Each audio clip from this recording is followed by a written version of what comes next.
What about noise in safety standards?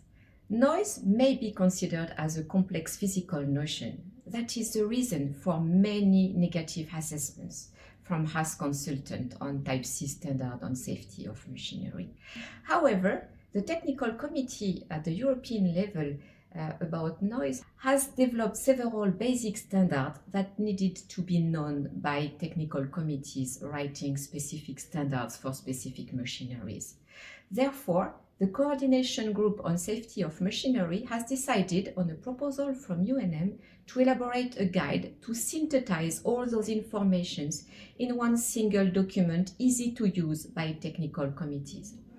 It is based on the two major aspects contained within the machinery regulation.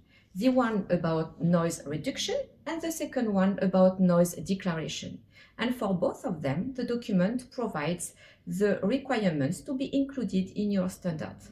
The format is very easy. You take the proposal for subclause in the document, you copy and paste in your Type C standard in order not to forget anything. You adapt the case to your situation and you use it as it is. Have fun with noise.